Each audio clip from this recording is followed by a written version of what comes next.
Welcome to the Black Paper. My name is Sundukwe Onoha. And I'm Chetawanze.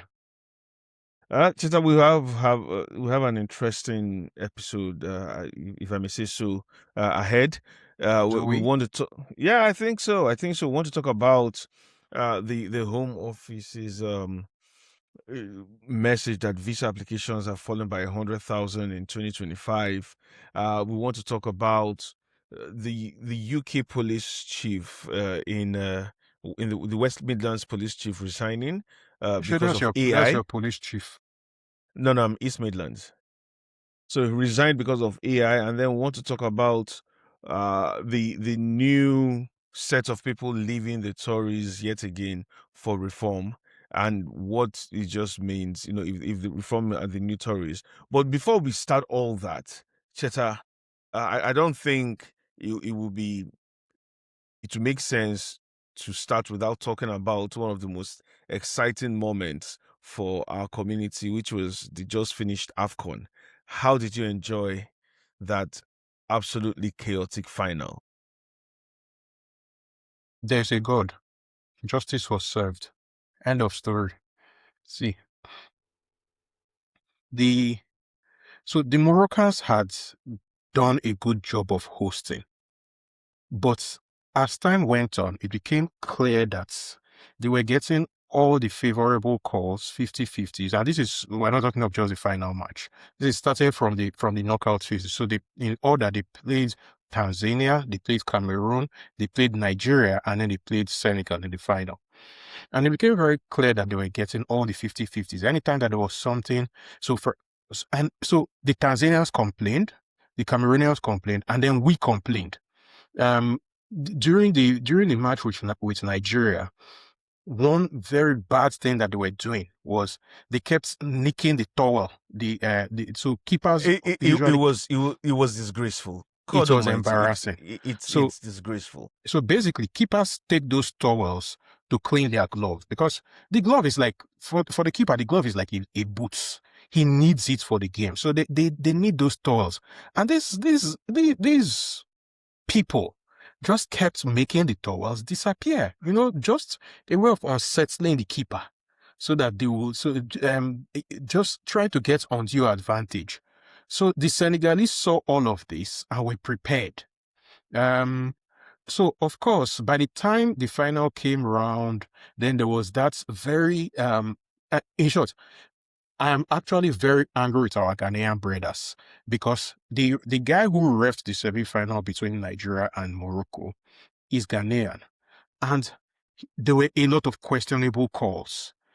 There was one call where we had a great chance, and then he blew and broke up the chance. And everybody and their mother was like, "But hang on, what's happening here?" Now, the reason I'm angry with the Ghanaians is that the guy got home to a hero's welcome in Ghana. There's a video of it. Like this guy, there was a committee to welcome him, almost as if, oh, let us get those Nigerians. In short, every Ghanaian deserves flogging for that thing. What kind No, of... but we've said it. Nigeria is the one nation that almost everyone loves to hate on. Well, and now it's and Morocco because everybody, the Egyptians held street parties. The Algerians have been having orgasms. As in, they are all very happy that Morocco lost that final. No, but The- I think Morocco went into that being determined to be absolutely disgraceful. And I know that football, yes, it's football. It's supposed to celebrate us, but their behavior, See, especially in there's dragging, even when they were dragging I the think towel from the I Senegalese, think so. I think I would pull rank on you because I'm even surprised that you watch the match. You really don't watch football. See, no, I don't. in football, there's always gamesmanship. That's what we call it. So you expect the hosts to gain every advantage that they can. It's expected, but the Moroccans took it too far. So starting from when the Senegalese players arrived at the airport in Rabat, security was not there, so suddenly they were overwhelmed by a crowd, taking them to a hotel in the red light district. I mean, so that Ashara will be coming to knock on their door, so that they won't sleep. all sorts of little shenanigans. It reminds me No, of no, but when we were playing Libya, Nigeria, mm, and the mm. Libyans. So we were supposed to play the match in Benghazi. The Libyans now went to drop the plane in an airport 3 hours by road away through a civil war zone.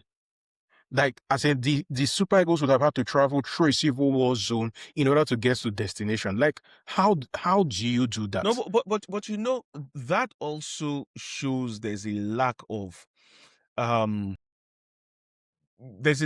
lack of a better phrase, there's a lack of Nigeria pulling rank in some way as a supposed African power. Because and I'm coming, I do not believe the Libyans would have been able to do this to either the Egyptians or to a large extent the South Africans, This who shows are a that this shows continental. that you don't watch football. The North Africans generally are very badly behaved when it comes to this. So Oh no, no. I will What be the I'm saying is, first. So when I'm I saying, will look at admit that. Wait first, no, Chill. no, look at You look don't at the watch look. football. Yeah, right. No, that's not a problem. I'm not even arguing that. But look at the intersection of football and global politics. And Which political I'm power telling you, would they have been the able to do this to the see and get away with it? the North Africa. So get away with it is so the Libyans didn't get away with it when they did it to us. Mhm. CAF and FIFA came down on them very heavy, and the match was awarded to Nigeria 0-3.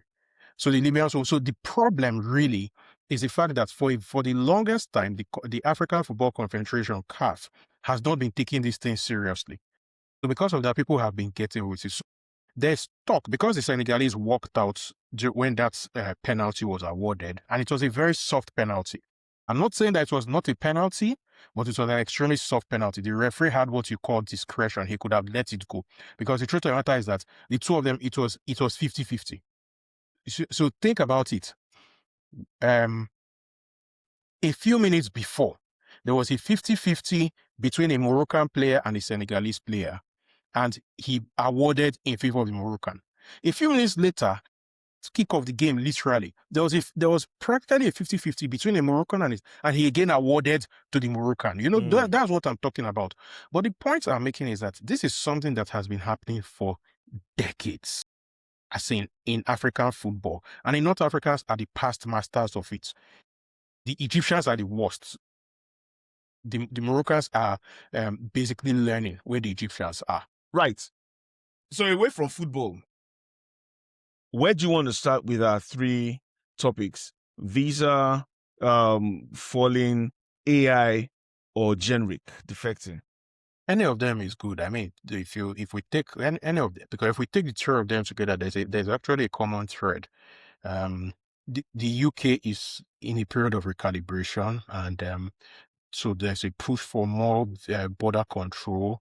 There's a crisis in institutional competence, which is showing up.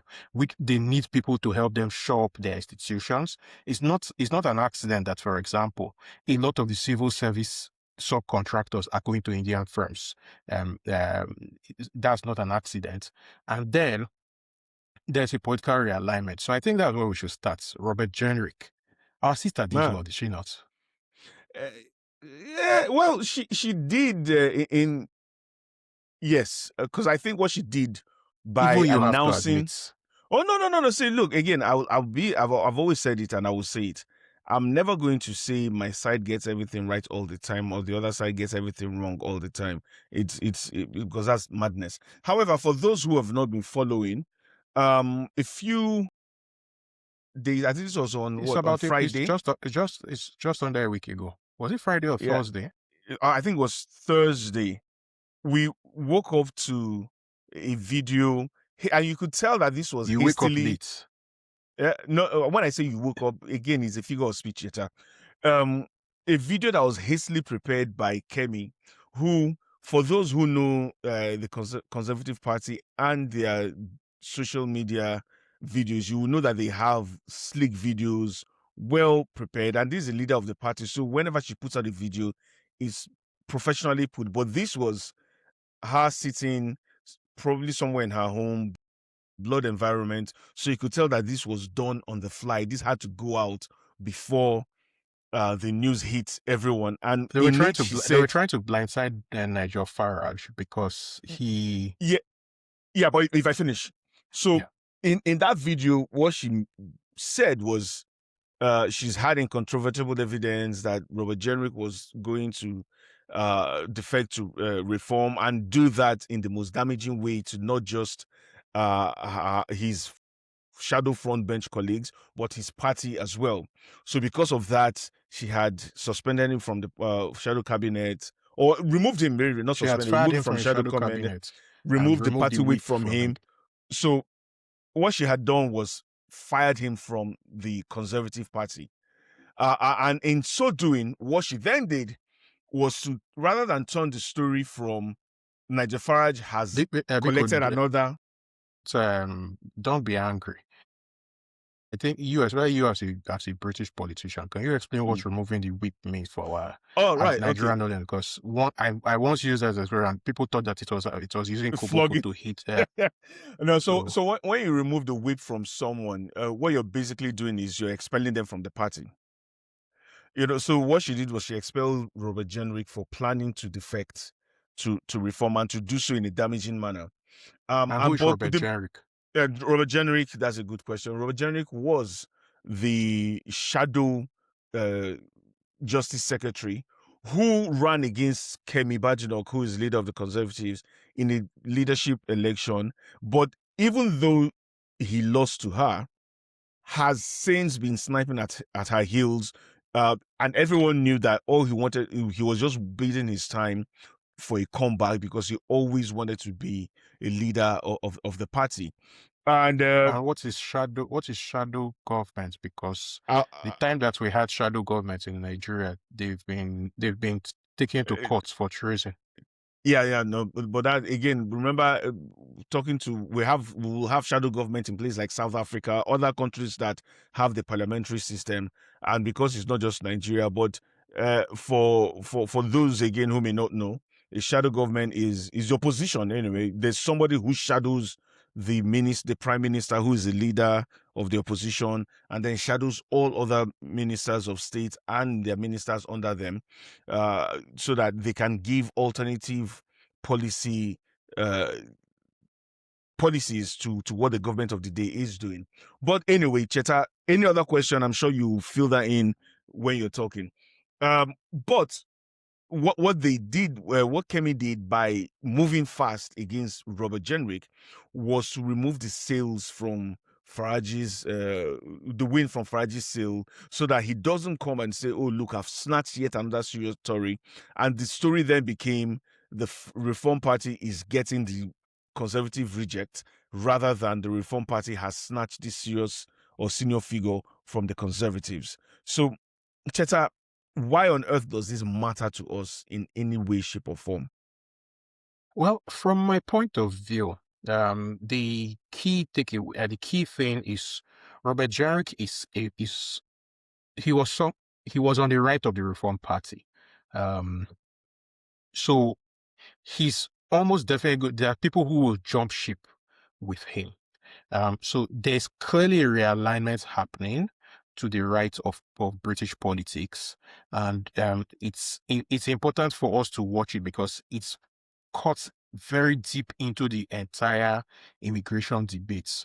Um, uh, when you have a case where if you remember, this is a minister who, when he was actually a minister, not a shadow minister, had this whole thing where he had the walls of his school painted because he didn't want immigrants' children to feel at home.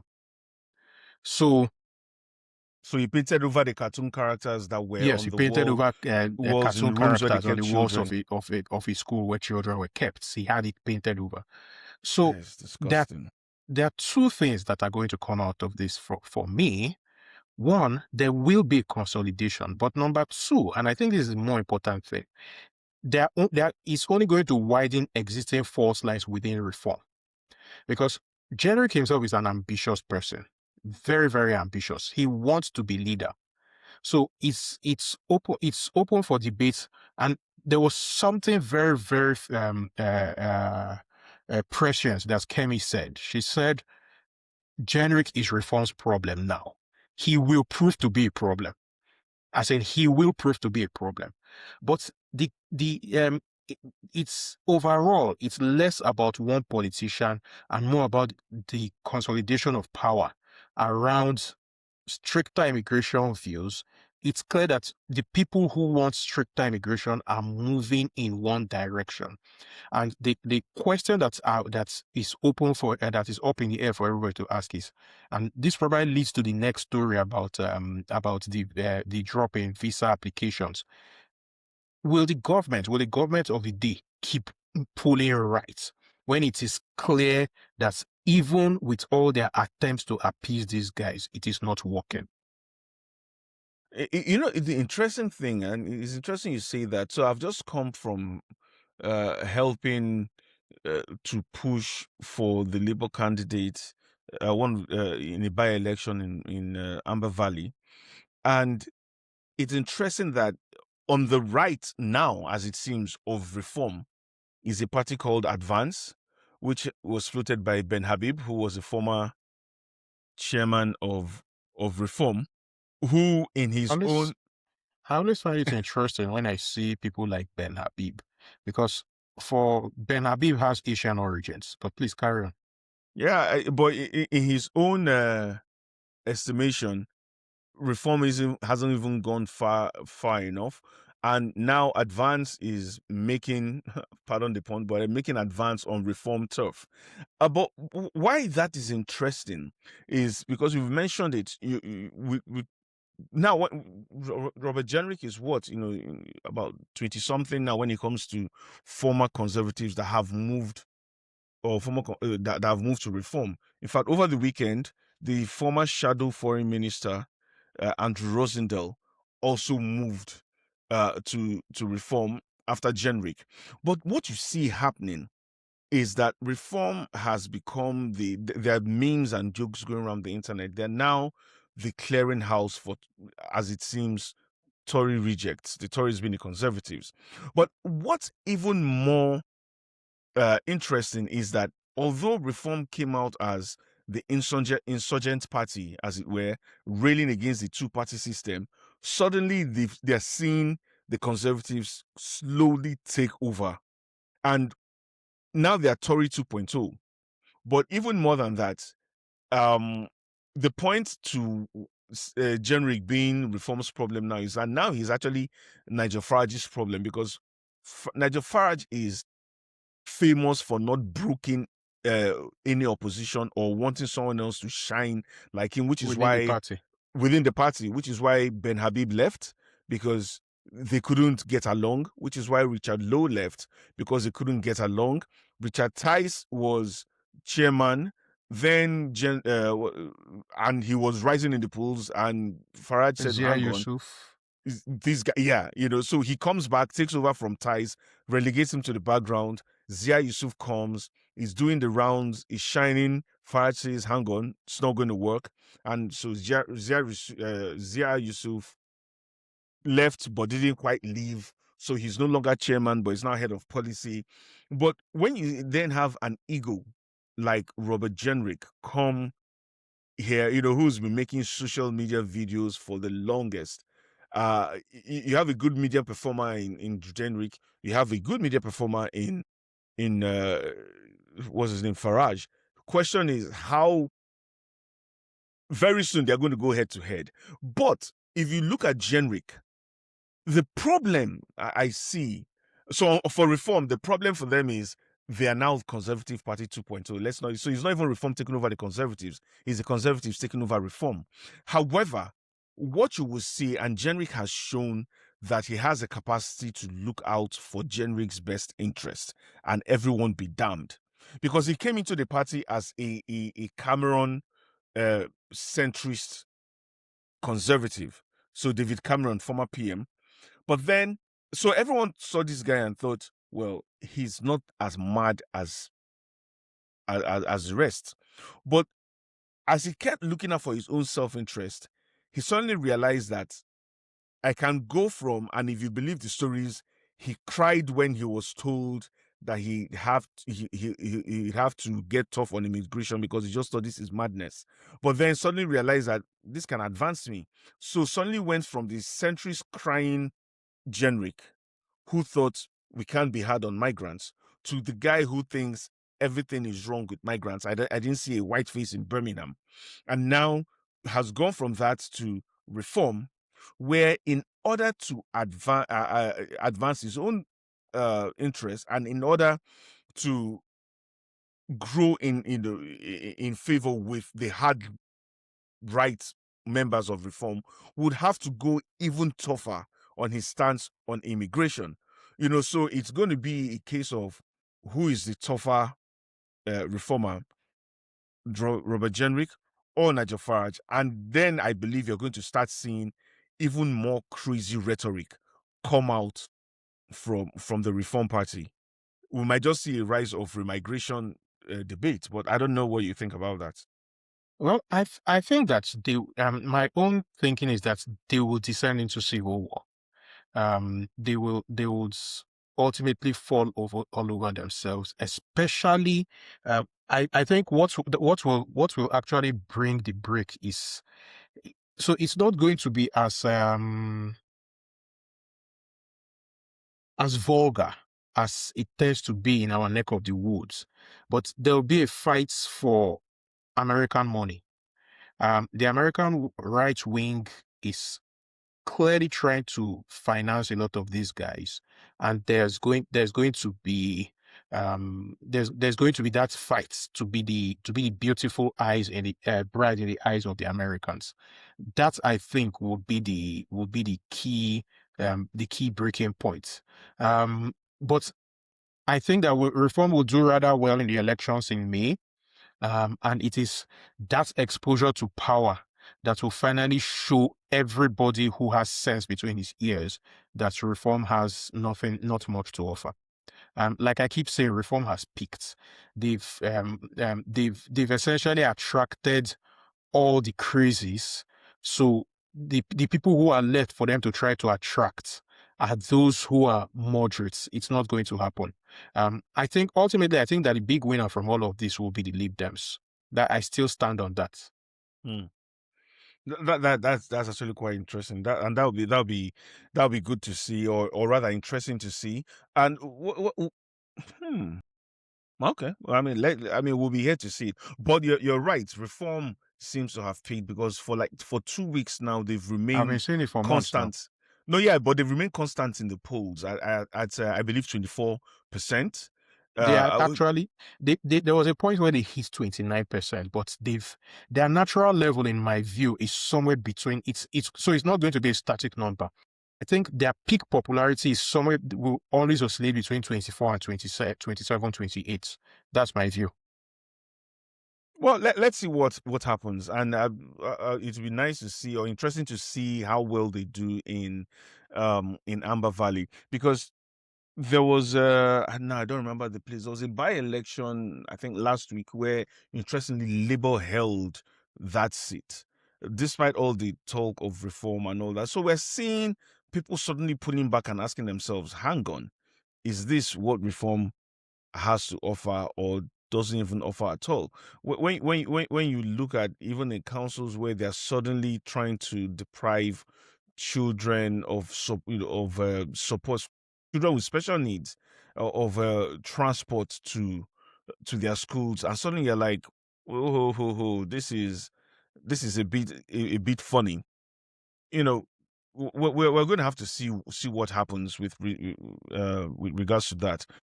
And I think this sort of like nicely, if we're talking about migration and all that, sort of like is a good point to segue into the Home Office figures, saying that claiming that year on year the visa applications in 2025 had fallen by 100,000. Now, if you look at Home Office figures, the total applications in 2025 were about 737,100, down from 840,000 in 2024. So if you want to be really anal about it, that's 102,900 difference. Yes, there's that sharp fall, if you might put it that way, of the numbers falling. But the question for me is, on one hand, yes, the government can say, look, we've achieved this, the drop in number of visa applications. But on the other hand, the question is, how does that affect the public services? Because when you look at the number of people who these visa applications will affect and the sectors in which they will affect, it will be mostly health, the care sector, and education. Is politics getting in the way of common sense? Yes, politics is getting in the way of common sense. There's what you've just talked about basically um, I think it's a simple way of looking at it is the official narrative versus the lived reality. So the Home Office is framing it as framing the drop as a policy success.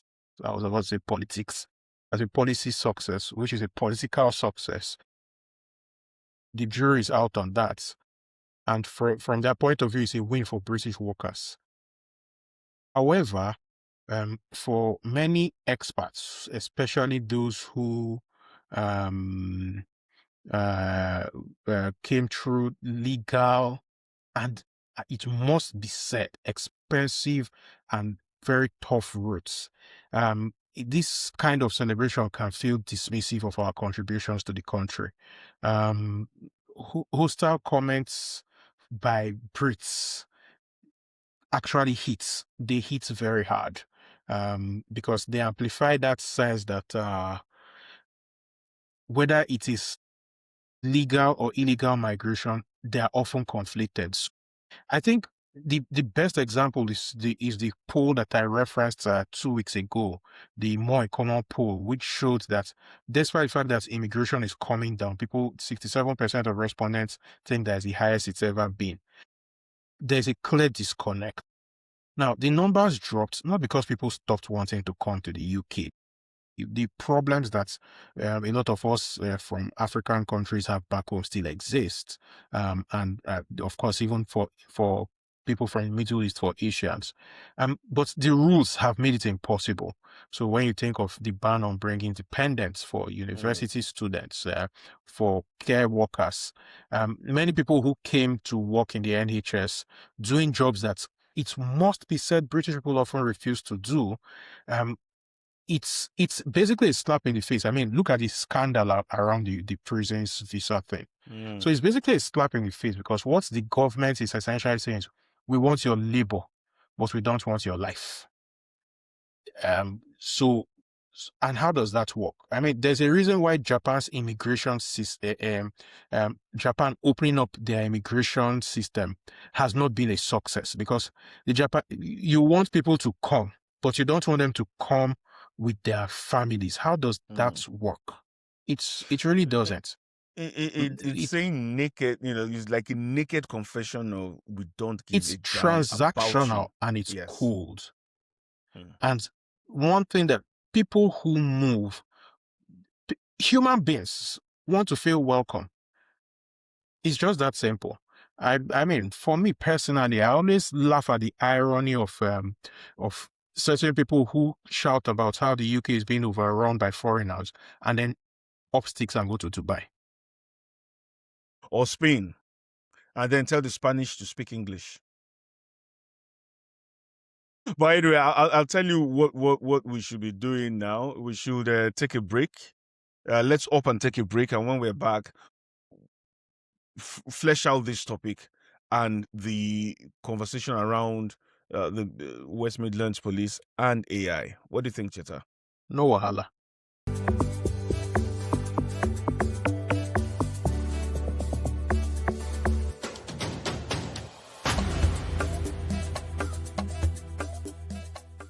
Welcome back to the Black Paper. My name is Ndukwe Onoha. I'm Cheta Wanze. So, Cheta, before the break, we started on the conversation around the numbers of visa applications falling by 102,900 if you're going by the Home Office figures, which Just stick with 100K, I beg. which the government would like to tout as you said, a policy win, politics win. But when you look at the real life impact of this, the question is, who's actually winning.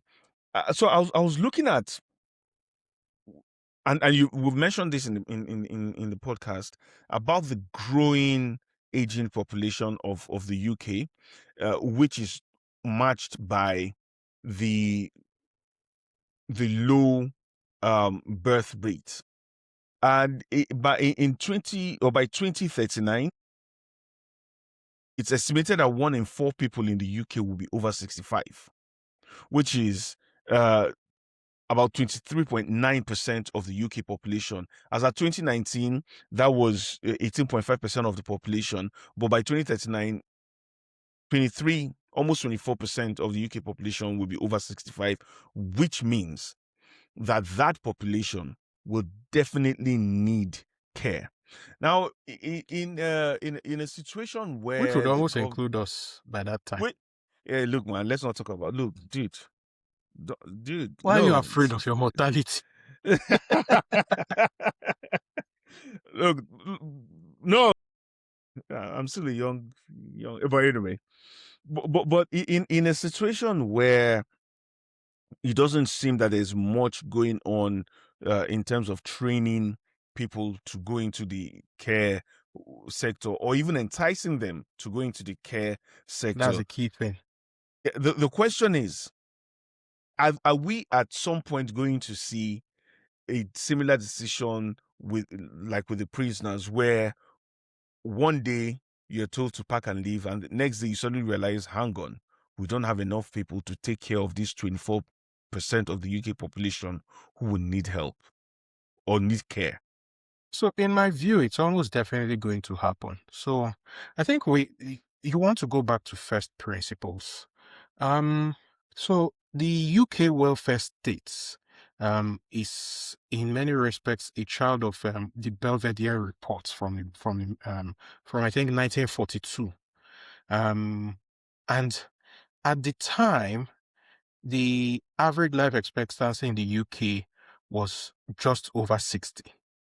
So it made sense to peg retirement age at 65 for a very generous pension system, and France, for example, has a similar problem. Germany has a similar problem. Italy has a similar problem. European countries, especially in Western Europe, have this problem. So the welfare state was designed at a time when life expectancy was not as it is now.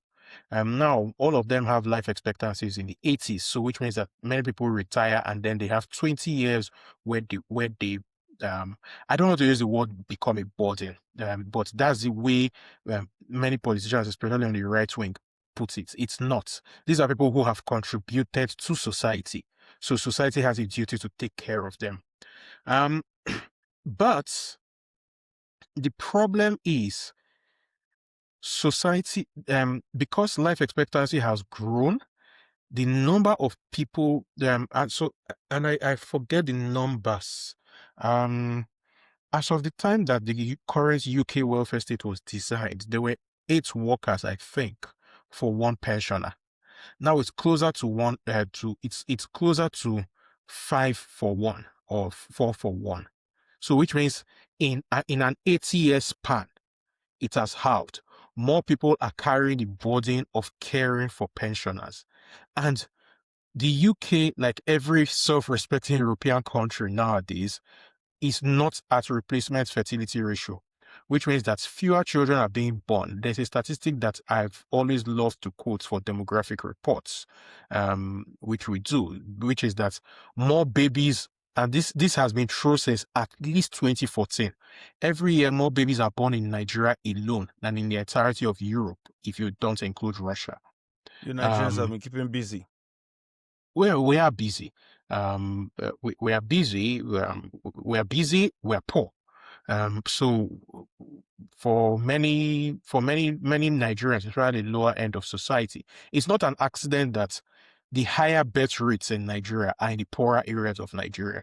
Because many of these people, they don't have, the only form of recreation that they have is to come home and fall on their wives, and they can't afford condoms. So let's not go into that conversation. Well, so not just can't afford, but for a lot of people, for various reasons, will not use, because I know that uh, the government for a long while tried to give out free You are condoms. trying to drag us into a conversation that will not finish. Okay, you know what? So let's stay on track. Stay on track, Cheta. Don't get distracted. So basically,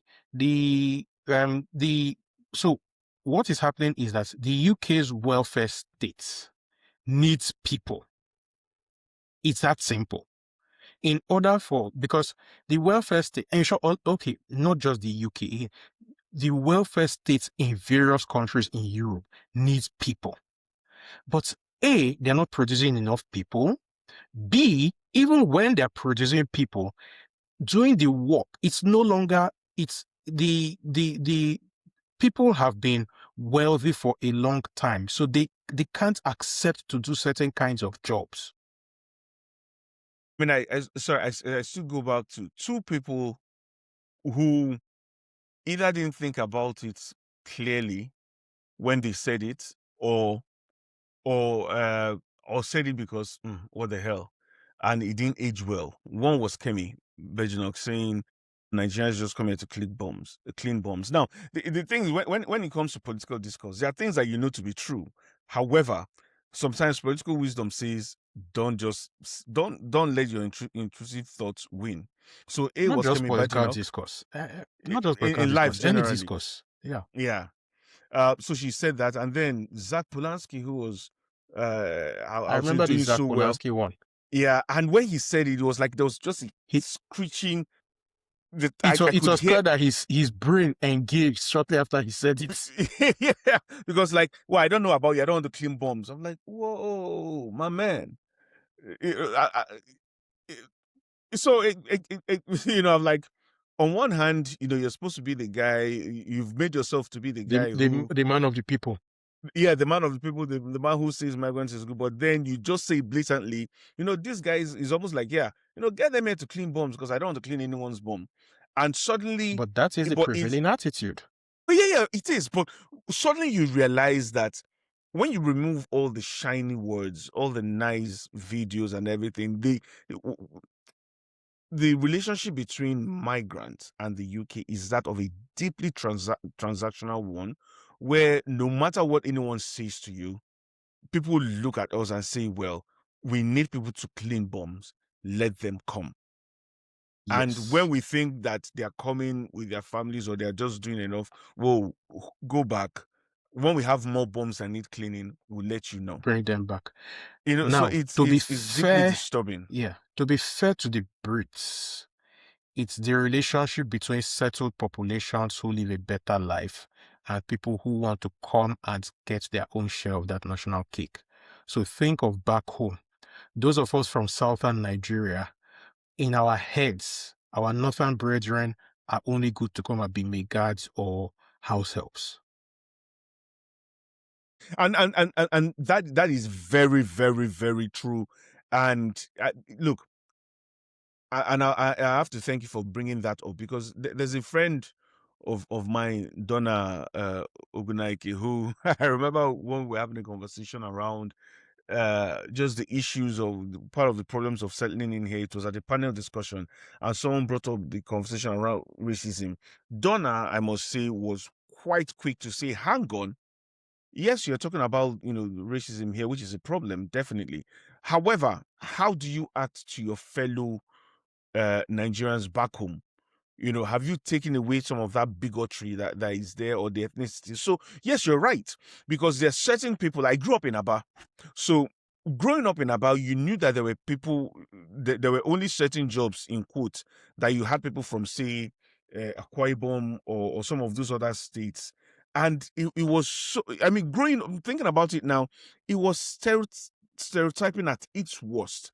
And whether we like him or hate him, uh, uh, Dave Umahi, when he was governor of Ebonyi, actually did quite a lot. No, hang on.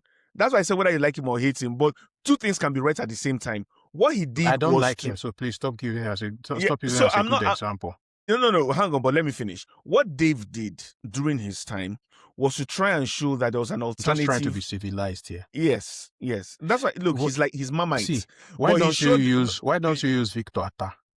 Wait, I'm coming. But he Victor showed. Atta's first statement as Cheta, governor of Cheta, Akwa Ibom was that let me Akwa finish Ibom now, Cheta. children will never be called house helps again. Cheta, And he did it. Cheta, let me. Don't use No. Umahi. Cheta, let me finish. Mmekwe. Cheta, let me finish. Again, we don't need to like people to say whether they did well or not. I am the last person to say Dave Umahi did well as a human being. However, give him his kudos. Ebonyi people started seeing themselves in a different light. It's the same you can say about distasteful characters like uh I don't want to give him his kudos. the Senate. Yeah, that's okay, Cheta. Is the same Okay, thing you can say about Mussolini made the distasteful. trains run on time. Cheta, it's the same you can say about distasteful characters like the current Senate president. What's his name again? Goes with He Akpabio. simply yes. So So, Victor Atta, whom I mentioned, yeah, laid the foundation, and Akpabio continued. and it is what I'm saying, Cheta. You don't have to like these guys to say that there was an impact. But I'm saying that you should not mention them. No, but you can't say that. Otherwise, I would say better examples. I give you one. Do you want me to give you another one? Cheta. You want me to give you a third one? Ambrose Ali. Cheta, it doesn't matter. Again, we are not here to push our personal opinion on these human beings. I am not pushing my personal opinion. I am saying that you can give that. As in, Nigeria is awash with examples of I am giving people who did good stuff and still have good character. Cheta, hang on.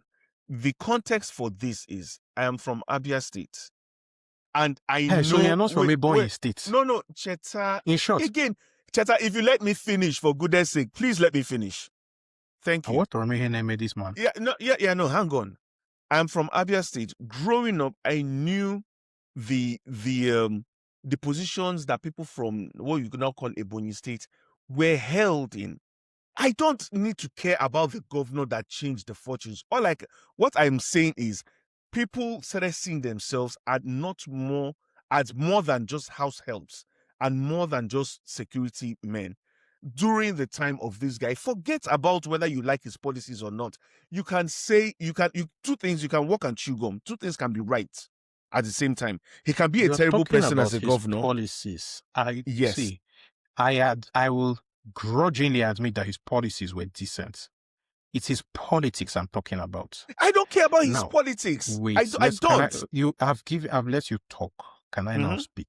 Yeah. Now, you are from Abia. Geographically, Abia shares boundaries with both Ebonyi and Akwa Ibom. Ebonyi and Akwa Ibom had the same problem. And they both had visionary leaders at one point. And I detest that I'm using the word visionary and Umahi in the same sentence. But they both had visionary leaders who said, my people will not be talked about derogatorily again. I would use Victor Atta as the example 7 times a week and twice on Sunday. Because Victor Atta is a better human being. End of story. And that's the point I'm making. Yeah, Cheta, I don't argue. You want to make a point. It's a valid point. Cheta, wait. I made a case about. You want to make a point. It's a very valid point. But use a better person. Cheta. Because I don't want to. We keep falling into the trap of saying, oh, okay, and this is something we do in Nigeria all the time. We keep falling into the trap of saying, okay, he's a bad man, but he did this. I have not said that. I said Ebonyi. You see, again, I think this is the part where you have your fixation about something and you don't look at the context. I was talking about people from Ebonyi State. Ebonyi State is not Akwa Ibom State. So talking about Akwa Ibom, I can say Victor Atta, but Ebonyi State is different. Ebonyi is not Akwa Ibom, granted. But in most of these arguments, what usually happens is someone says something, people try to shut him down, and they don't present a counter. I am presenting with a counter. It is exactly the same situation. The perception of Ebonyi people pre-Umahi was the same perception of Akwa Ibom people pre-Victor Atta. They did the same thing. Victor Atta is still alive, did his 8 years, did not try to interfere with the politics after himself. He's a good moral example. So I am giving you an alternative to use in your analogy. Cheta, but you are the one that is insisting on putting somebody who is currently, as we speak, overblowing budgets, constructing a coastal road to nowhere, and telling journalists to shut up. Cheta, I mean, we should pick a better example. That's my argument. Cheta, I have not defended. We are moving away from. But Cheta, in the show notes, tell Madam Producer, in the show notes, put this as a vote. Let us see what our listeners will say. No, see again, Cheta, don't talk and try to shut it down. Trying to shut it down. I'm just pointing out quite reasonably that we have deviated from talking about the UK to arguing about Nigerian politicians. Because Cheta, again, at the pain of repeating myself, I started by saying you're actually sounding like it's crack city. No, I started by saying there are different people who at some point in their existence, the only jobs that they could do or they were seen to be that was decent enough for them to do by their neighbors, being people from like Abia State, for instance, was either being house helps or being security guards.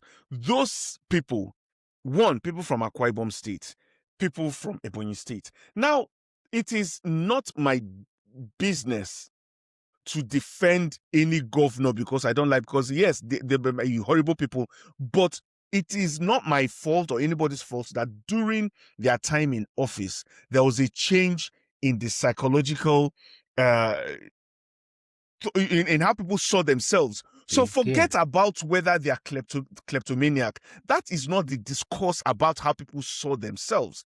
Now, you have a problem definitely with Dave Umahi. Any sane person has a problem with Dave Umahi. Any sane person does. You understand? However, in the context of Ebonyi people seeing themselves as more than just house helps, that happened during his tenure.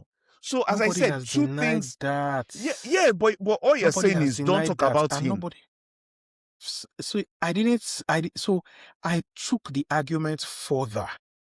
No, don't talk about him. But here is an example, because in most of these arguments, it is don't talk about him. Period. No, I gave you. See, but this is also how history gets rewritten. We may not like some facts. Trying to rewrite history here. I am just saying that, given his current role in making you a refugee, don't try to whitewash him. Again, Cheta, anyway, I think what you're doing is this. No, it's not in a way. What you're doing is a strawman argument to say the sky is blue, therefore footballs are black. No, I've not tried to whitewash Umahi. I have said here that any sane person will not like his politics. What I have also said is that during his tenure, Cheta, wait, hang on. No, Cheta, you don't get to tell me which example to use. I have given you an analogy. Benito Mussolini makes the trains run on time. Why is it that nobody uses him as an example of an efficient government? Cheta, hang on. Again, what you're doing is a strawman argument where you are linking two things that are not. I have not said that because I'm not linking Umahi made people think better. No, okay, Cheta. So please let me finish. I have not. What you have said is that because we don't like his politics, we cannot also say that he made people think differently about themselves. And those are two different things. You are hearing things in your head. No, because you're saying talk about this person, don't talk about him. I have not said that he did not achieve so and so. I never said that. But you're saying you don't. But you don't. Said use a better example because of what he has gone on to do. And I told you why. because it is something that has been recurring in our history. We will say, oh, okay, El-Rufai built certain roads in Kaduna.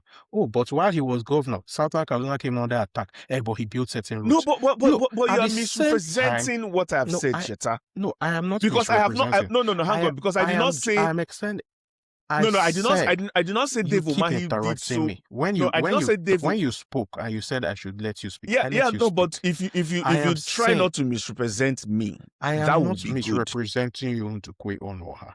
Mm-hmm. I am saying there are two governors, and I still give orders. Ambrose Ali, Akbaraku. There are governors who achieved something similar to what Umahi achieved, and who everybody agrees were morally not necessarily unimpeachable. There's no human being that is unimpeachable, but within the context of Nigerian politics are unimpeachable. So if we want to give examples to our children of someone to emulate, please use them. Because the problem, a fundamental problem, this is such a dangerous stretch. No, it's not a ridiculous stretch. It is not. It is not. A fundamental problem with Nigerian politics is we keep giving bad examples for people to look up to. Okay. Bad moral examples. Cheta, this is such a ridiculous stretch because again, remove your personal feelings. And I've removed my personal feelings about Umahi. Not my personal feelings. This is what everybody agrees. Hang on. Clearly, we have agreed to disagree. Hang on. See, I'm Cheta, can no, I'm putting my eye on the clock. Because you've made this same point 4 times. No, Cheta. No, so, again, what you're trying but breathe, Cheta, breathe. Cheta, let me. You have made the point. What is happening now is that you are determined to have the last word. I'm not determined to have the last Cheta, if you will let me, let me talk. You've made the points. There's no points. You've made the point so many times. Don't tell me what. No, Cheta, please don't tell me what the point is. Let me talk. No, please. We're arguing like we're in a Nigerian beer parlor. Yeah, but if you will let me, no, Cheta, if you would let me talk, don't tell me what the point is, because we started talking about people and how they see themselves, and I spoke about a point in time because what we will also not do. What we should also not do, Cheta, is to remove a people's progression because we don't like the person who was a governor. Wait, Cheta, let me finish, please. Let me finish. We should not remove a people's progression because we do not like the person who was a governor and we still do not like him. I've said it. 2 things can be right at the same time. It can be right that Dave Umahi is a silly politician, and no one argues about that. But when I said growing up, this is what we talked about Ebonyi people, and during this man's tenure, he said they have to change. We can say yes, he said that, but he also was because he was a terrible administrator as a governor. We can say all of that. However, when you then try to shut it down and say, oh, don't talk about him or don't talk about that because it means you're whitewashing him, it's such a ridiculous stretch. I don't have said I'm trying to whitewash Dave Umahi. I'm saying that Ebonyi people growing up, I knew them as house helps. During this tenure, he managed to say to them, think differently about who you are. Whatever else he did with government resources and is managing to do can still be true, but it cannot be disputed that people started changing their thoughts about their place as human beings in terms of servitude in the wider Nigerian space. And that's, we can agree on that. Okay. Have you finished? Have you finished? Yes or no? Have you finished? You have. If you have something to say, don't be bloody ridiculous. If you have something to say, interrupting me. No, it's not that. If you want to say, you have something to say, don't be bloody ridiculous. Just go ahead. I have not at any point in time disagreed with all of what you said. I have simply put a caveat that there are better examples we can use because repeatedly in Nigeria, we use these extremely flawed examples and thus end up giving people something very flawed to aspire to. And I used an analogy. When Benito Mussolini took over in Italy, Italy was a mess. And they said it was actually, I think it was Kim Philby, no, not Kim, but there was somebody, a British journalist who came to Italy, visited Italy at the time, and they said he made the trains run on time. Essentially, in very quick time, Mussolini sorted out Italy. But fast forward 100 years, we're 104 years from when Mussolini took over. Nobody uses Mussolini as an example of good government because of what he did. So, in Umahi's case, Umahi did good in terms of helping the people of Ebonyi have a better perception of themselves. I have not denied that at any point in this conversation. What I'm talking about is there are other people, individuals who were governors in Nigeria that achieved pretty much the same thing. And these other people are better examples for us to point to because of what they did after their tenure. What is Umahi involved in the current government? He's involved in contract inflation. He's involved in playing politics back home. He's doing the same kind of thing or something similar with what Wike is doing in Rivers. Wike is building roads in Abuja. Are we going to point to Wike as a good person that we should give as an example? I have not pointed to them as a good person. I did not interrupt you. Having said all of this, you tried, Mediso, but just carry on. Having said all of this, we have gone so far from what we're supposed to be talking about that we are almost out of time. But, Madam Producer, this is a passionate appeal. Do not cut this out. Let us leave a poll at the bottom of the Kiniko so that our viewers will have their say. And then next episode, we shall read viewer comments. Who is the better example to point my children and your children to say he did right by his people? No, is it Victor Atta or David Umahi? It is not a stretch. No. It is not a stretch. Again, context matters. The context is this. Cheta, it's not who is a better example to your children. It's not who is better example to your children. It is in the context of changing people's mindset about what they can be in terms of jobs they can get.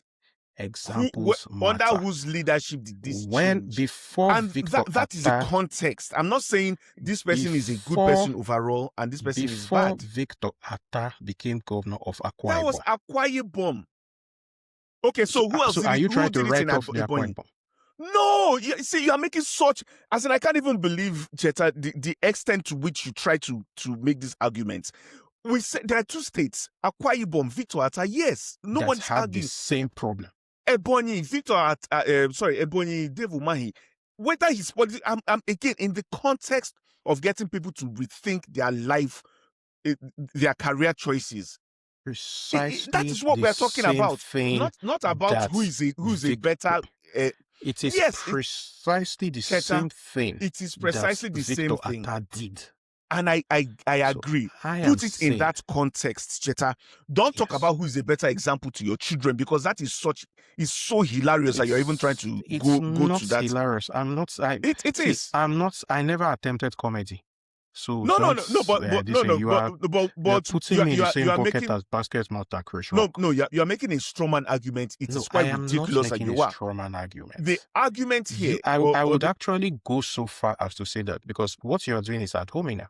It is a very simple point I'm making, and I have been standing on this point, which is I've not said when you want to or whoever is a good example to your children. I'm saying when you want to give an example, see. One of the reasons we have all run away from our country is bad politicians. So why should we be holding bad politicians and talking about the goods that they did? Again, what you have repeatedly failed or refused to see is that we talked about how people change their perception of their career choices. And I did start by saying sadly it's under this guy, but under this person they changed their perception. You didn't How say is sadly that? before. You didn't say sadly Okay, before you started. Or it yeah, was yeah, like no, no, but it was like no, kicked against hang on, it. no, hang on, but how is that then whitewashing someone to say that when this guy was governor, he made people say, "Look, I can be more than a house help." Because see, the thing with facts is that it doesn't bend. They are stubborn, and it doesn't bend again, to your personal. I never disputed the fact that towards he somebody. did this. I never disputed the fact that he did this. So why can't we say that point under this person it happened? So let me give. There's an example that someone gave. Let's go back to the football that we used to start this. There's an example that someone gave when people were talking about what Morocco did during the Nations Cup. The person pointed out that in 2004, when Tunisia won the Nations Cup, and it is the only Nations Cup Tunisia has won, I remember that in that discussion, when we're talking about it, we said the North Africans take gamesmanship to the extreme. Tunisia did a lot of the same thing that Morocco did. The difference is it worked for them. They won the Nations Cup. Cameroon complained bitterly. Now, 22 years later, the record just states Tunisia won the Nations Cup. So look at it this way. Someone who has zero idea of Nigerian politics listens to you, and the example that you choose to pick about a governor who changed the perception of his people is Dave Umahi. That person is going to come away thinking that Dave Umahi is a great guy. And that's what we have. Njukwe, can we draw the line? No, hang on, because what I also want to say is, draw the line. Do you erase a whole people because we don't like someone that was a governor during a certain time? Because what Ebonyi people have achieved for themselves. No, hang on, because in saying we're not going to talk about this, it is saying we're not going to talk about the turning point in the history of a people who were at a point. You are just you are obsessed with thinking that I'm trying to erase Ebonyi people. I'm not. Not at any point. So what? Not at any point. I think what you can say. See, when Madame uploads this thing, go back and listen to the argument from the start. I haven't argued. It's only one point I have stood by, which is you are using a bad example, and in your head you've decided. By refusing to use, let me go back to the analogy I've drawn 4 times since we started. Mussolini. By refusing to, by not pointing to Mussolini as an example of a good leader, did we erase Italians? Did we erase Italians? No, because again, remember. No, answer the question. Did we erase Italians? Why you are not answering the question? No, because you want a yes or no answer, and if you let me answer the question, Cheta, stop doing this thing. The context matters. That's what I've been going back to. The context is this: people seeing themselves as more than just servants, and it happened because a governor who, yes, we do not like for his politics, changed how people see themselves. Now, that context is what I am saying. You cannot then say, forget that context and just say this person was a bad man. He's a bad man. Yes, but do not also then say, because the incredible movement of within the period of 8 years, really, of Ebonyi people seeing themselves as more than just servants needs to be acknowledged. Who was the governor? That bad man. Yes. And so 2 things, I have repeatedly said, 2 things can be true at the same time. That Dave Umahi is a terrible person, but that Dave Umahi was a governor who also made people see themselves as more than servants. Those are 2 things that we can say can be true at the same time. And if there's an Akwa Ibom, of course, Victor Atta, we can also say, yes, he was a good man who, if you want to argue, how much did he do in Akwa Ibom State apart from letting people see themselves as more than just servants? Those arguments you can even get into. However, in the context, which is what I'm always saying, in the context of people seeing themselves as more than servants, under whose tenures did this happen? And that Okay, is it. so let's just go straight to Godwin's law now. Since we're on this, since we've completely sidetracked, so let's just go straight to Godwin's law. Two. Price of a loaf of bread in Germany was 1,000,000 marks. Germans were utterly defeated and saw themselves in a very bad light. And then they turned to a chap called Adolf Hitler and elected him to power. And within 5 years, French soldiers were basically taking over countries, their neighbors. Germany was full of national pride. They had started constructing the Autobahn. They had started doing all that good stuff. This was before 2 years later he unleashed a war on Europe. Does anybody talk about the fact that, oh, this man tamed inflation, gave employment to people, all of that? Because the context of his other actions matter. And that is my point. I know, but if you refuse to mention the quote unquote good that Hitler did, it does not mean you are erasing Germans. Same way, if you refuse to mention the quote unquote goods that Mussolini did, it does not mean you are erasing Italians. So I find it funny that you are saying I'm trying to erase Ebonyi people by mentioning that is what you said. I let you speak. And I'll go back to why I said that. I find it funny that you say I'm trying to mention to erase Ebonyi people by saying that there are better examples of people who achieve precisely the same thing. I gave you 3. I gave you 3. Now, but you choose to focus on that it is just this one that must be the example you must run I did not say no. Despite the fact that this particular individual is, as we speak, letting all sorts of malfeasance happen. And that is my problem. Okay, good. Now, what you've done is manufacture some argument in your head and then say, I did it. And I'll tell you which argument you've manufactured. Saying that I'm insisting that this man must be the same. No, that has not happened. What we were talking about, remember the context in which this argument started was people seeing themselves. We started with cleaning bomb comments. And we said, there's a thing about people seeing themselves as more than just a certain thing. And I said, in Nigeria, growing up, Akwa Ibom people were seeing... It's interesting that I am the point of reason here. Because we have blown past our time. Yeah, it's Cheta. We have diverted away from our topic. Yeah, but you do these things where you I will remind you of this. No, Cheta, you do this thing where... Continue. I've told you to continue. No, hang on, Cheta. You do this thing where you wait until I start talking, and then you start talking and don't want to stop, trying to get me off. So I'll go back to where it started. I said that growing up in Aba, we knew that Akwa Ibom people were either house help or gatemen, and that changed. And then Ebonyi people as well. And I said that changed, and it changed under Dave Umahi. I used them as a point in time, as markers in time to say this is when this changed. I have never defended Dave Umahi's politics or him as a politician or as a person. I've used his administration as a marker in time.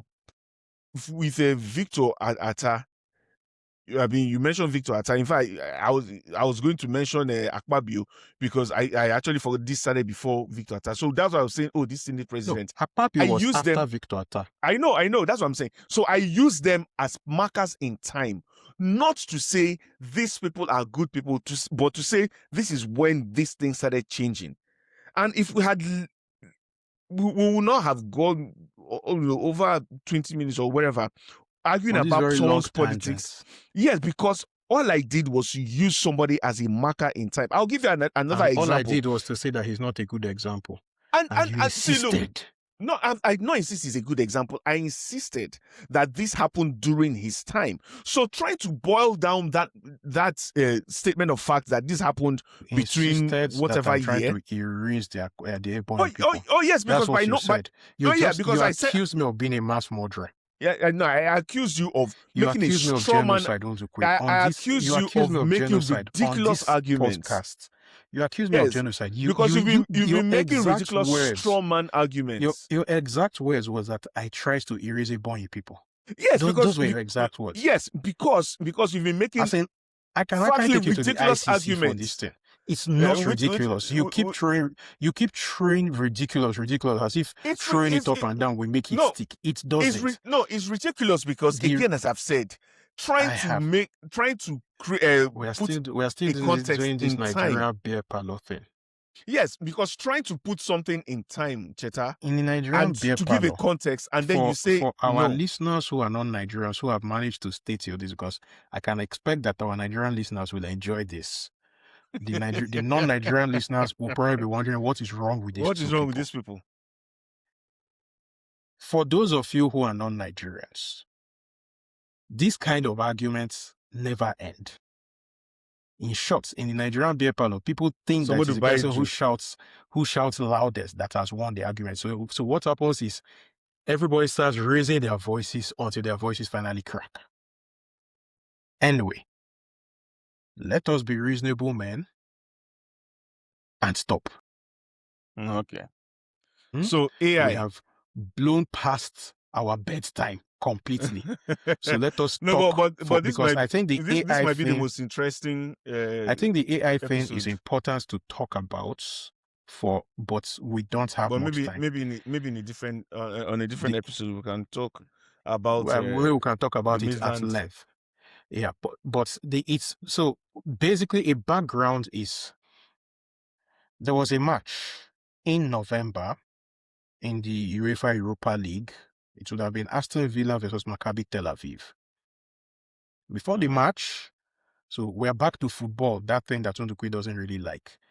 No, not I don't like. No, anyway, Ndukwe doesn't really care for. Your hackles are still up. Huh? Your hackles are still up. We're not talking about Umahi now, so you can count them. Oh, no, I said, no, but I don't not like football. I just, it's there. This is that episode where Teta is trying to use me to try his political as a football non-facts. As a football fan, I can tell you that there are two kinds of people. Those who like football and those who don't like football. There's no in between. No, there are those who really don't. I said as who a don't football care fan. for football. So which means you don't like football. No, it means I ask can't any be football fan. It means that you don't like football. Just ask any football fan. It's not me that's saying it. So no wonder now I understand. So it's the football fan in you that makes you live in your own alternate universe. See, you will not derail me. I was talking about Maccabi Tel Aviv and Aston Villa. Anyway, before the match, a couple of weeks before the match, Maccabi Tel Aviv fans were banned from coming by the West Midlands police. Now, Maccabi Tel Aviv fans have a history of hooliganism and racism.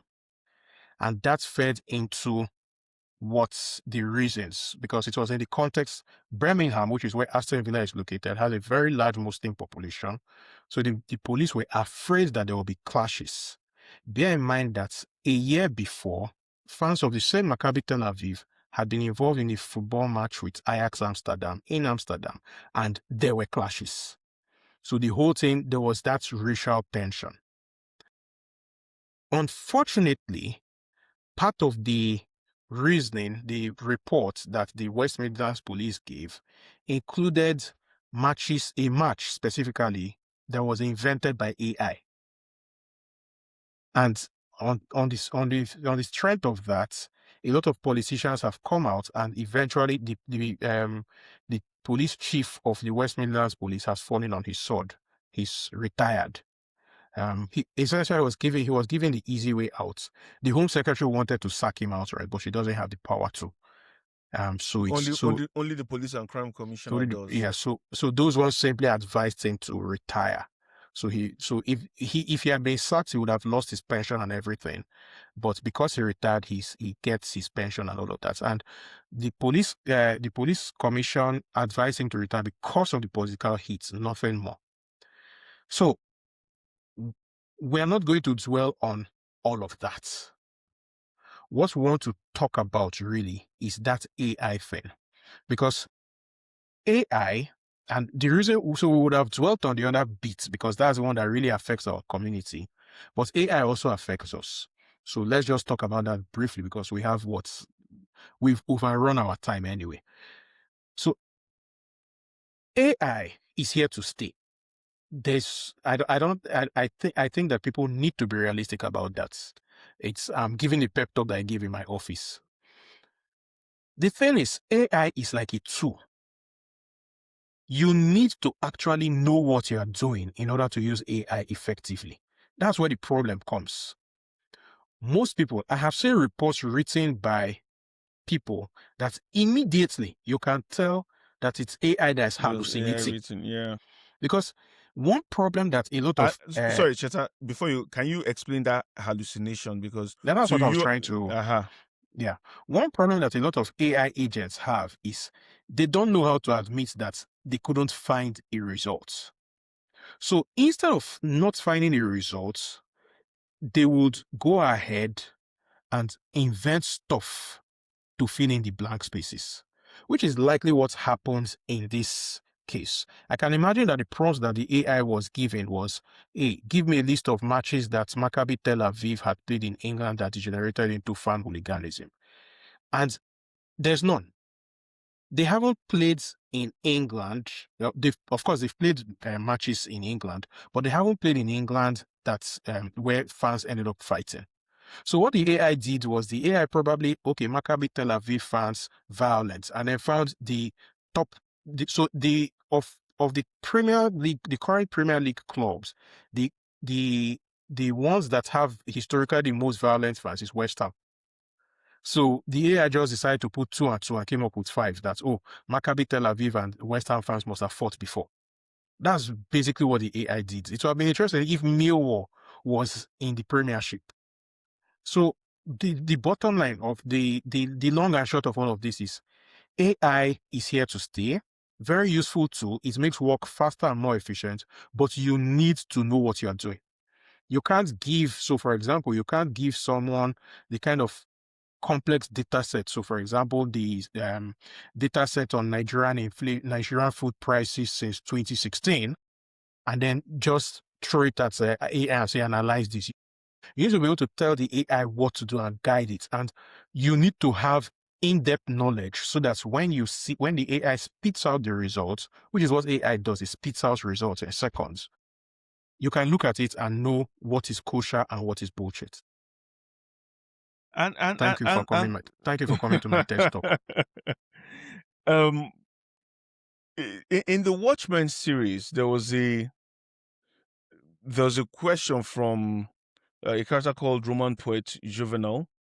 I think he was talking to a few policemen, and he asked them who watches the Watchmen, and that quote stayed with me because it was just quite powerful. There are people whose job it is either to protect or to watch, but then, or in this case, there are people whose job it is, and this is the police, to compile evidence, to compile a body of evidence, and to make a case for or against individuals.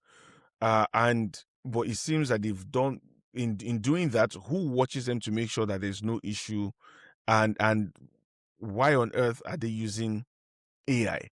Because the problem isn't just that AI is hallucinating. Yes, it's hallucinating, but the problem is also that this seemed to have been an answer in search of a problem.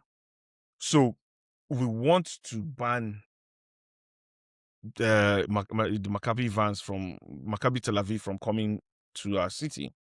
We want to ban them because this is the heat of the whole Gaza Israel thing. There's a lot of local politics kicking off. So how do we make up a case or solidify our case to ensure that this decision that we have reached already can be solidified? Now, politics aside, because that's a whole different thing altogether. Politics aside, the question of, when I saw this story, I kept asking myself, wait, hang on. Since AI came out, how many cases have been made on the back of an AI research that can easily be pulled aside from the scene if someone looks hard enough? Because the problem is in a system where the police sadly hasn't been the most trusted, and the West Midlands police again has a history of people pulling apart their cases. The thing is, how then do you instill confidence in the police if something as common knowledge for football fans as a football match can be made up? So it's troubling to think, is there someone right now sitting with a police case because one, either someone has used AI or a police officer has just said, you know what, I'm not even going to forget AI, I'm just going to make up cases. And if there are cases, I mean, there's an issue coming from a culture where police routinely make up our own police back home don't even need AI to make they up don't need stuff. AI, they just say, you know what, we saw this on you saw what on me, and they produce evidence. One or two slaps and you will agree the evidence.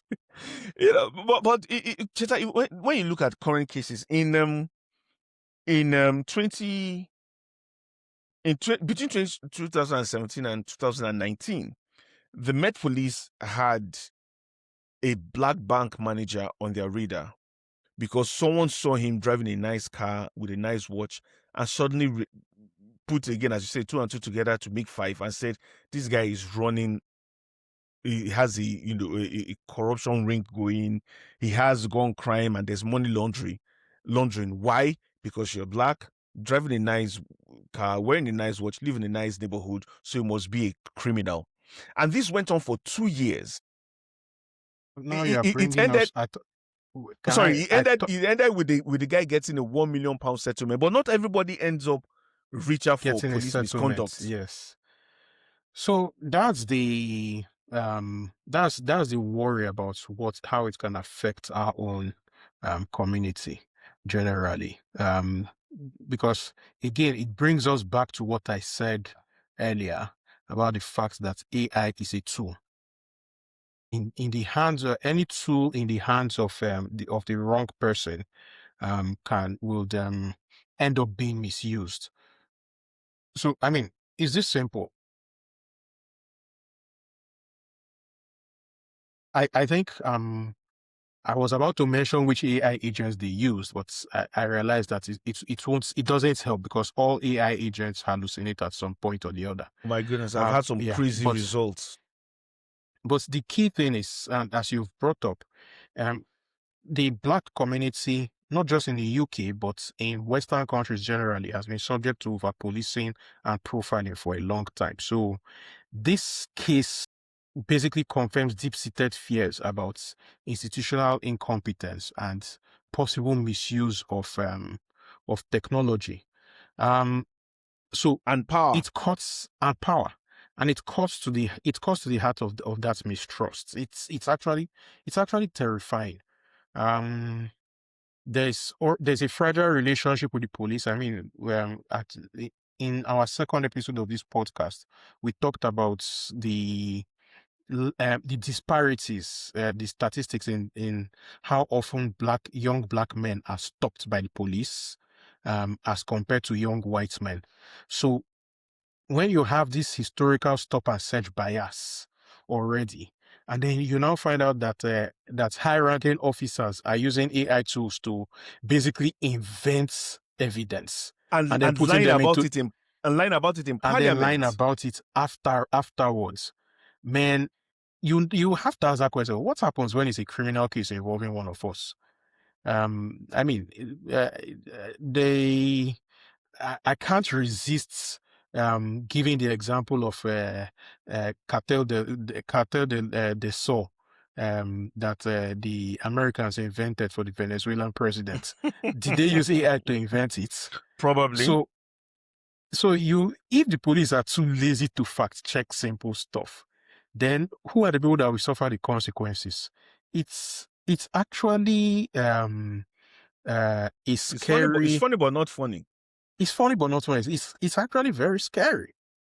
It's very scary because I think where I would stop is to take us back. I don't know if you've watched the movie Elysium. So when Matt Damon's character was being it was a robot's judge. So he was accused by robots of breaking parole. Mm-hmm. They basically broke his leg on the spot and put him in front of a judge, also a robot. And the judge said, "You have violated your parole." I was like, "No, I'm just late to work." And he was agitated because if he got late to work, he would lose his job. And Yeah. as someone who was a convict, losing his job, the stress of getting another one. So he was, "No, I'm late to work. I need to get to work." And the robot's judge was like, "Your temperature is going up. You are showing signs of you're about to, as in, you're about to, I've forgotten the expression that it's used, but basically it just judged him based on vital signs. That's the kind of world we're entering. And it's in some will say that we've already entered. So I think a tip I'll give to all our people is when you're using your AI, whether it is Microsoft's Copilot or Google Gemini or ChatGPT, which is the ChatGPT. most popular one, or I don't use that for the record, but or whatever it is Perplexity. that I use in, whether Perplexity, DeepSeek, Manus, Claude, whatever, please always say your please and your thank you. So that the day they take over, they will remember No, you and no, treat this is you what nice. so you know what, I would laugh about it, but I always say please and thank you. But then I also remember that worst case scenario, when they start taking over, we'll just all of us will enter the plane and go to Nigeria. There's no light. So they won't be able to Yeah, now that you are being nasty there. You are being there's no nasty. light, so they won't be able to go through the national grid and into our no, we'll just unplug everything. Nobody will put on the gen. Last thing, Jetta, is it's quite interesting that this has happened. This has happened in West Midlands Police formation because the serious crime squad of the same West Midlands Police was disbanded in 1989 because they were notorious for cases of misconduct, fabricating evidence. So it's just the other thing I just ask myself is that is it a culture that is carrying on? So some things are when something becomes cultural, it's very difficult to stop, no matter what reforms you put in place. So let me give an example. If you take a drive from Dakar to Ziguinchor in Senegal, you have to pass through Gambia. Gambia butts into Senegal. So you can't get from this Dakar region to Ziguinchor, and Ziguinchor is in the Casamance region. You can't get to Casamance from the rest of Senegal without passing through Gambia. Now, in Senegal proper, the police their presence is visible, but they don't, it's visible but unobtrusive. In Gambia, the police are visible and they obstruct you. They stop you. They stop you. Sometimes they ask you for Roger, that kind of stuff. Why this difference Do you between... want to explain, Roger? No, I don't want to. Why this difference between the culture Roger, of police Cheta doesn't want in... to, but Roger is a bribe. But carry on. Why do you have this difference in the culture of policing between Gambia and Senegal, who are neighbors side by side, and at one point were the same country? Because when both countries split, who did Gambia turn to train their police? The UK. It was the Nigerian police that trains the Gambian police.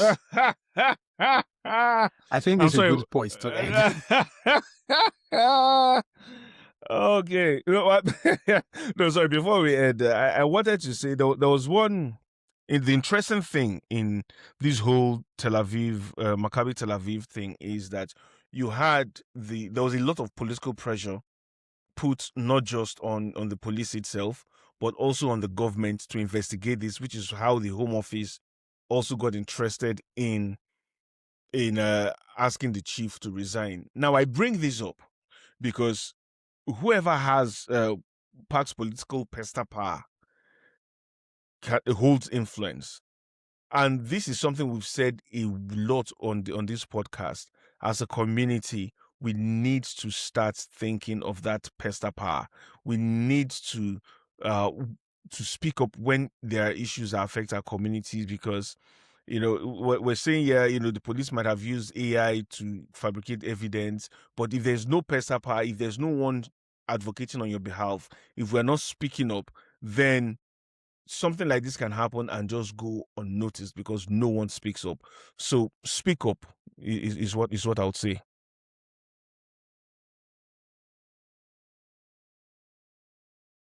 Just You speak said up. it all now.